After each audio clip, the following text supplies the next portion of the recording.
God said to Jacob, "Arise, go up to Bethel and dwell there. Make an altar there to the God who appeared to you when you fled from your brother Esau." So Jacob said to his household and to all who were with him, "Put away the foreign gods that are among you, and purify yourselves, and change your garments. Then let us arise and go up to Bethel, so that I may make there an altar to the God who answers me in the day of my distress, and has been with me wherever I have gone." So they gave to Jacob all the foreign gods that they had, and the rings that were in their ears. Jacob hid them under the terebinth tree that was near Shechem. And as they journeyed, a terror from God fell upon the cities that were around them, so that they did not pursue the sons of Jacob.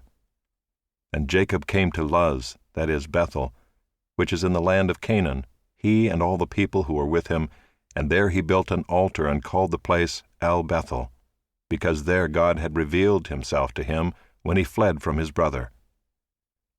And Deborah, Rebekah's nurse, died, and she was buried under an oak below Bethel. So he called its name Allon-Bacuth. God appeared to Jacob again when he came from Paddan Aram, and blessed him. And God said to him, "Your name is Jacob. No longer shall your name be called Jacob, but Israel shall be your name." So he called his name Israel. And God said to him, "I am God Almighty. Be fruitful and multiply. A nation and a company of nations shall come from you, and kings shall come from your own body. The land that I gave to Abraham and Isaac I will give to you, and I will give the land to your offspring after you."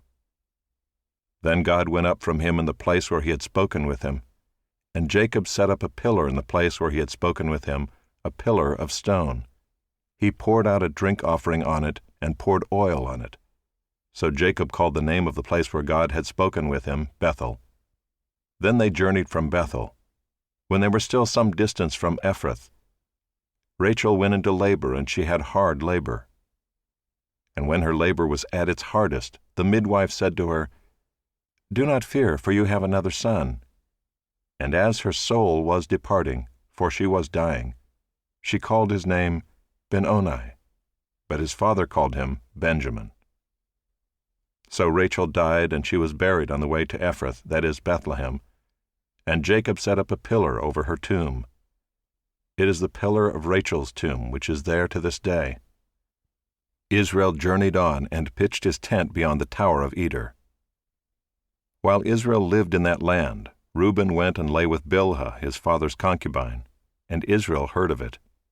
Now the sons of Jacob were 12, the sons of Leah, Reuben, Jacob's firstborn, Simeon, Levi, Judah, Issachar, and Zebulun.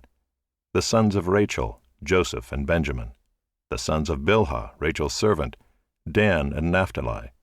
The sons of Zilpah, Leah's servant, Gad and Asher. These were the sons of Jacob who were born to him in Paddan Aram. And Jacob came to his father Isaac at Mamre, or Kiriath Arba, that is Hebron, where Abraham and Isaac had sojourned. Now the days of Isaac were 180 years, and Isaac breathed his last, and he died and was gathered to his people, old and full of days. And his sons Esau and Jacob buried him.